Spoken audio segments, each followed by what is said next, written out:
Zohran Mamdani, New York's local friendly communist jihadist. You can't make this up. Well, his story continues to unfold in regards to his aunt who faced mass discrimination because of the September 11th attacks. She became, of course, a target of discrimination and vitriolic comments to the point she could not wear her hijab anymore. I want to speak to the memory of my aunt.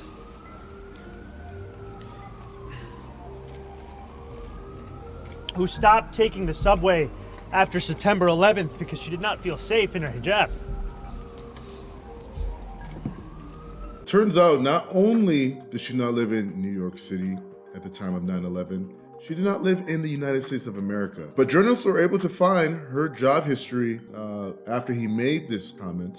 It turns out she lived in Tanzania all the way up to 2003. So, Mamdani, who are you referring to? Who could you possibly be speaking of? Obviously, it's not your beloved aunt. If you loved her so much, wouldn't you have known where she lives? Turns out it looks like he's more so trying to play the crowd. He's trying to play in the heartstrings of liberals because he knows they try so hard to be overly empathetic, because to them, that's a virtue. Now, of course, because of those comments he made, which were incorrect, he made a public correction. Let's take a listen.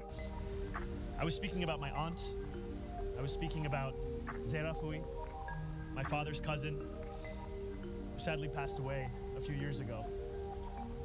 And for the takeaway from my more than 10-minute address about Islamophobia in this race and in this city to be the question of my aunt tells you everything about Andrew Cuomo and his inability to reckon with a crisis of his own making.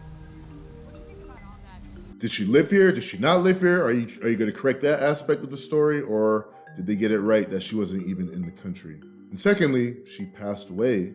The focal point of your story is no longer here with us. You guys need to wake up. In New York City, you need to wake up because he's exercising what is known as taqiyya in Islam. Taqiyya basically is a tactic used by Muslims within Islam that allows Muslims to lie and deceive in order to gain the upper hand or the advantage. Right now, what we're experiencing in the West, we are seeing all these illegal migrants take over all these countries, especially over in Europe. We've seen the UK, looks like it's fallen. France, completely gone.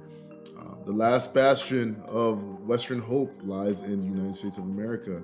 And they're going to keep, of course, trying to bring illegal immigrants. Trump literally stopped that from happening. We would look like the UK right now, if not worse, if it wasn't for Trump being elected. They're exercising taqiyya because illegal migrants destabilizes the country, and then they're going to swoop in and they're going to fulfill their goal of a one world Islamic caliphate. So what's happening in Dearborn, Michigan, guys? That's not by accident. They're hearing 5 calls of prayer every single day. Their Muslim mayor is telling people, if you don't like it, leave.